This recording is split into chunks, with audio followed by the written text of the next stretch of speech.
നമ്മുടെ നാട്ടിൽ ഈ സോഷ്യൽ ടാബ് ഭയങ്കരമാണ്. ആൾക്കാർക്ക് നാണക്കേടാണ്.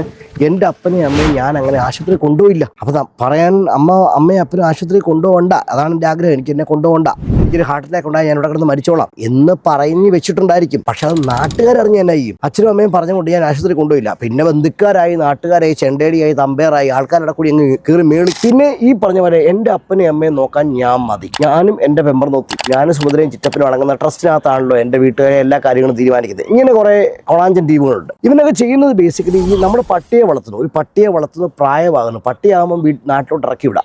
പക്ഷേ ഇത് അപ്പനും അമ്മയായതുകൊണ്ട് നാട്ടിലോട്ട് ഇറക്കി വിടാൻ പറ്റത്തില്ല. പക്ഷേ ഇപ്പോൾ എൽസവും കുറച്ച് മുമ്പ് പറഞ്ഞവരാണ്, ഇനിയും വല്ലതും കൂടുതൽ വല്ലതും കുടിപ്പിച്ച് കഴിഞ്ഞാൽ വീണ്ടും മലമൂത്ര വിസർജനം അവിടെ മൊത്തം നടത്തും.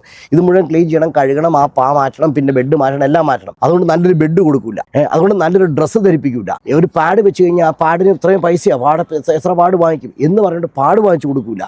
ഇങ്ങനെ നൂറുകണക്കിന് റെസ്ട്രിക്ഷനകത്തോടെ നാട്ടുകാരെ കാണുമ്പോൾ ദേ പുതച്ച് നല്ല സുന്ദരിയായിട്ട് അമ്മച്ചി കിടക്കുന്നു. ഇതാണ് വെപ്പ്. ബേസിക്കലി ആ പറഞ്ഞ മനുഷ്യജീവി അതിനകത്ത് കഷ്ടപ്പെട്ടുകൊണ്ടിരിക്കുകയാണ്. മനുഷ്യജീവി എന്ന് പറഞ്ഞാൽ ഒരു അമ്മച്ചിയോ ഒരു അപ്പച്ചനോ 10-90 വയസ്സല്ലേ 19 വയസ്സ് വരെ ജീവിച്ചിട്ട് അവസാനത്തെ 2 വർഷമായിരിക്കും ഈ പറഞ്ഞ മക്കളെ നോക്കാൻ കിട്ടുന്നത്. ലവന്മാരത് നോക്കി നശിപ്പിക്കും. അതിനിടയ്ക്ക് പ്രാക്കും കരച്ചും നിലവിളിയും മൊത്തം.